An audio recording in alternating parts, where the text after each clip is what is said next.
All right, so you got your files set up and they're ready to be exported or to your final destination. It's important to keep in mind the optimization features and what you want to set up for the resolution, the color, and ultimately the file format, whether you're taking it to a print or web, or you're taking it to some screen, or even you're going to be using some tools in Adobe Bridge to do some of the finalization. So let's explore what we can do here in Photoshop and the Bridge.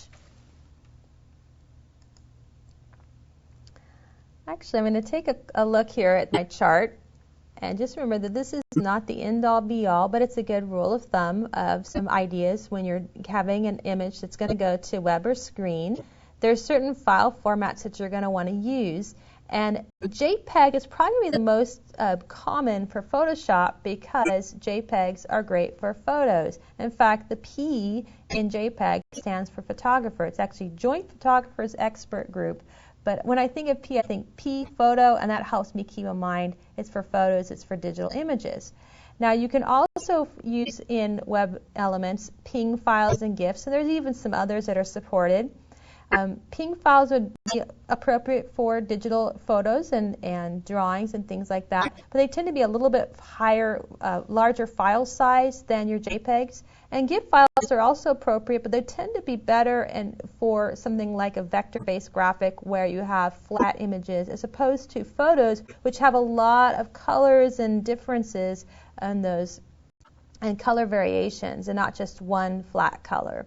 Now, if I'm going to print, there's a lot of options, and you can even have prints that are JPEGs and high-quality JPEGs, but a traditional and standard one is a TIFF file, and it stands for your tagged information file format. We often would joke the F stood for fat file because there is so much detail that those TIFF files would have. For example, TIFF files can support layers, and they can have color information, and they can even have clipping path information. So there's a lot of information that can be supported, and then you can take them to a product like InDesign or even to Microsoft Word or some other tool where you're going to be laying this out for print. Now, some products will actually support native Photoshop files. You don't even have to convert it. So in InDesign, you could actually just put the native Photoshop file in and call it good, or even a PDF version. And you can take Photoshop and export them to PDF in different formats and place those in. Another format that's often used for print is an EPS. That's a PostScript file, or specifically encapsulated PostScript file. Those tend to be more like GIFs. Those tend to be more for vector-based graphics where you have flat colors or clean, crisp lines, whereas TIFFs tend to be more appropriate for files that Photoshop uses that are bitmap or raster images where you have a lot of color variation, blending of colors, and things like that. And again, there's lots of file formats out there, but these are just some of the common standards. And what you're really looking at is when it comes to web, you're looking for the smallest file size possible, so you're trying to keep it streamlined, because ultimately that means it's going to load faster or it's going to display faster on your screen. But when it comes to print, you want to keep in mind that you want to retain as much of that information, and not just a lot of information, but a lot of the quality information, because that translates to a better quality output. So those are some of the guidelines to keep in mind. Now, if we look here at Photoshop, we've got this image, and we haven't necessarily gone in and changed the color or the resolution, but let's just see as is. If I go to my file, I can start making some copies. Now, first and foremost, I want you to be aware that you should never, ever save the original as is, because you should always protect your original separately. So regardless of whether you're going to be doing something for print or web, make a backup copy of the original. But when I'm getting ready to make my web version, I could do something like Save for Web. And this gives me kind of an all-inclusive with the file format, the coloring, and the resolution. And I can choose something like GIF or JPEG, and I've got some other options in here. And I usually am going to use a JPEG when it comes to my Photoshop. And I can even have some different types of compression. And often I'll use maximum, even though it's making a larger file. I'm still going to have these files are compressed, and it's still going to be a smaller option. You could do something like a 2-up for a 4-up here. And what's handy about that is I could have one that's at a high quality, and I can do another one that's going to be a low quality. And so I can actually start comparing them and seeing what's going on as I scroll through.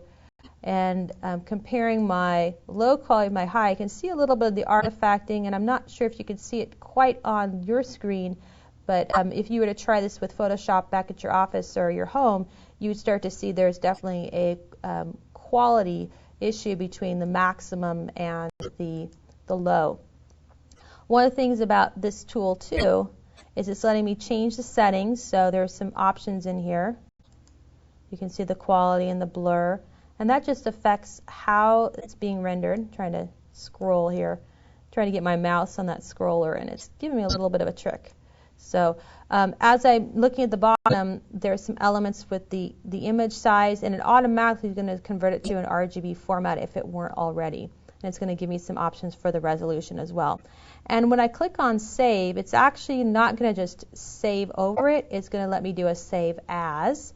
So I can move this to a folder here,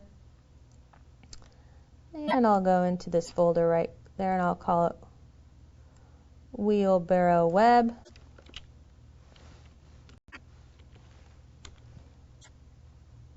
And I did it so quickly there for just, let me just go back to Save for Web.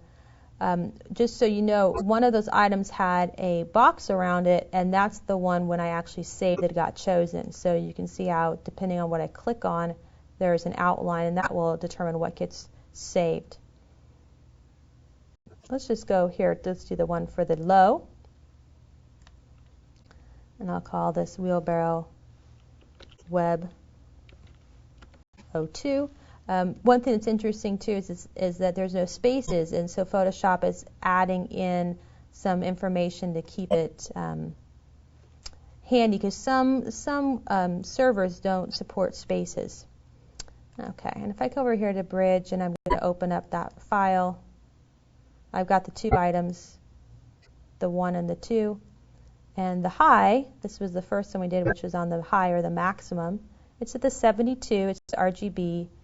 And, whoa, it's still pretty big. Keep in mind that I didn't actually change the dimensions. This is probably way too wide for this particular image. I probably could have cut that down by 70%. But there's a big difference in size between the low quality, 254 kilobytes, versus that maximum quality. Okay, we'll go back here and to Photoshop. So, but I still have my original. So there's my original. If I go to Save As, I can actually save it in a different format. And you notice that there's lots of formats that are supported here. So you can see here JPEG. And in addition to that, we have some options like a TIFF file. And if I click on TIFF, I could save it as a copy. If I had layers in my document, it would support those layers. Or if I had some special selections or masks, it would support them. That's what the alpha channels are referring to. I could change this to a PNG file. Another common one might be a PDF, and you can see it's Photoshop PDF. Sometimes I have to look for that. Where do they put that one? Photoshop PDF. And I also have some options for saving it as a native Photoshop file. So depending on what kind of format you want to use, you're using that Save As command. And notice that you can still save it as a JPEG file here as well, but you're not seeing all of your features like the GIF command. That's where we got that through our Save for Web.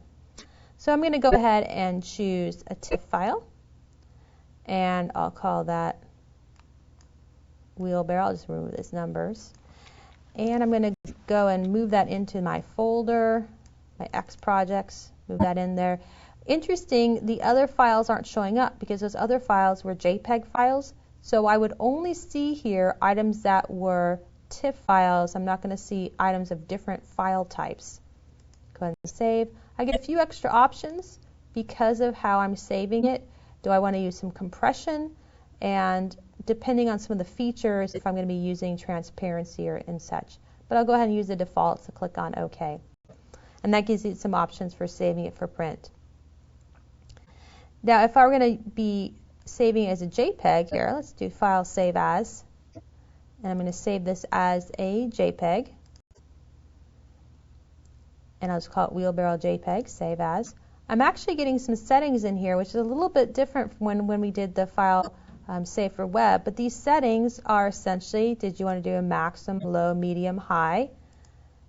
And so you can change some of those options right here on the fly, and then I'll go ahead and keep it maximum, and I'll save it. So you do have some options of working with JPEGs. They don't have to necessarily be a JPEG for the web. It could just be a JPEG in general. And a lot of the graphics that we use for our digital files are actually going to be in a JPEG format, even though TIFF is traditionally the standard. Okay, I want to do also a PDF. And there's a lot of times when people think of PDFs, they think of print to PDF. But whenever I have an alternate option from print, I like to use that. And with Photoshop, we use a save to PDF. A lot of programs, they do it differently. They have like an export feature. But with Photoshop, it's save to PDF. And we'll go ahead and just call it wheelbarrow. And again, I don't have to actually change the name because the extension is going to distinguish it from our JPEG and from our TIFF. So I'll go ahead and save that in there. Okay. And then it opens up a default settings. And here's where I get to choose how I'm going to actually set this up for my files. And keep in mind that products like Illustrator and InDesign and even Photoshop itself can support PDF files. So a lot of times I'll actually save my high quality images as PDF because it preserves a lot of the settings in there that I can then translate to other products. And depending on how you export it, that'll determine if it's going to be appropriate for a screen or more appropriate for higher quality print. And actually press quality is going to be better than high quality print. So you can do press quality. The ones in here with the X's, those are also press qualities, and they capture some extra information for archiving purposes. So if you're going to be sending this out to a print shop, you might want to first talk to your print shop, your vendor, to find out if they support any of these settings in here. Let's go ahead and do press quality. And I'm going to use the default, although there could be customized if you wanted to. I will click on View PDF after saving, because then I can see the results. I'll go ahead and save the PDF. I'll go ahead and click on that. And it's going to launch it. And it'll take a moment for it to create the PDF and then launch it, and it will show up briefly. Now, those are all options that you can use for saving inside the Photoshop environment. I'm going to go and close this here. But we could also use the bridge for creating some different options for saving. Let me go ahead and move into my folder, CS6. And there are several different tools at the top. There's Essentials and Film Strips, or I should say Workspaces. Here's the Metadata Workspace, and here's one called Output. And the Output Workspace is really handy because it gives you some options for creating a PDF contact sheet and also a web gallery. In the previous version of CS5, Photoshop CS5, you had to use the bridge, in fact, to create contact sheets. Now you can do this in Photoshop as well, but I actually kind of like using the bridge because it allows me to find some images that I want to put into a contact sheet. And I'm just going to select the ones that are right here, easy to find. And I'm selecting those in. And then down below, I can choose some things like the size and the presets. And why don't I just do US paper. Here's my letter. What kind of quality I want to have it set up, how many columns. How about having 3 columns? And as I'm scrolling through, I can start making some changes. And we'll do 3 by 3. That way it'll fit. Looks like they'll all fit there perfectly. And again, just scrolling through, and you can make some wonderful changes in there, adding headers and footers. But let's go ahead and just save that. And I'll put that into a folder.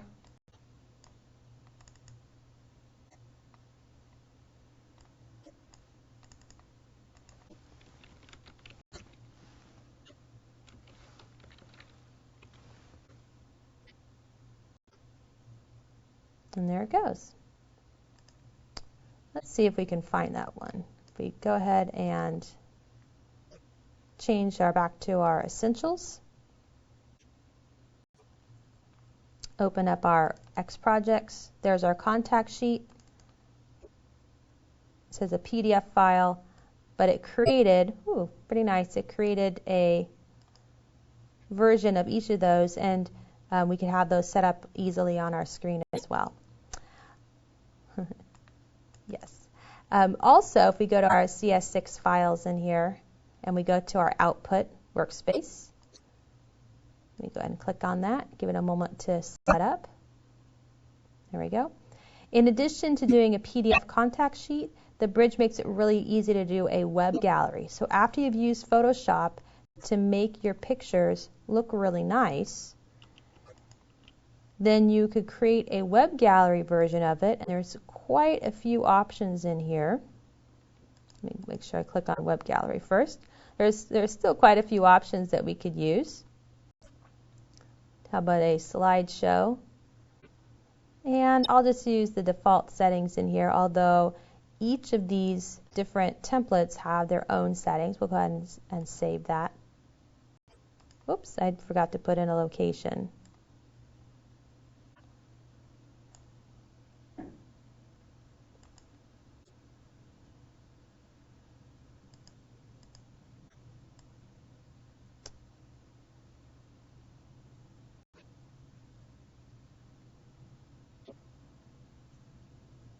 Let's just do a preview in browser. How about that?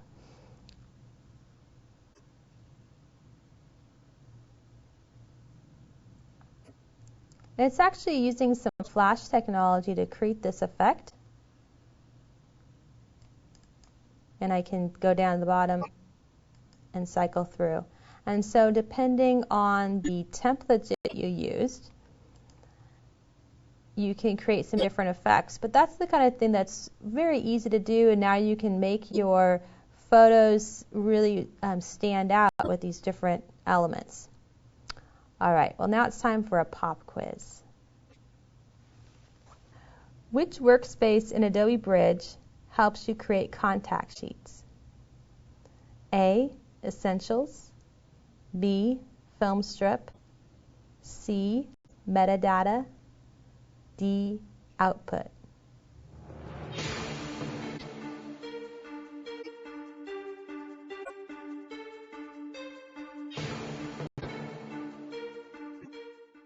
The answer is D, Output.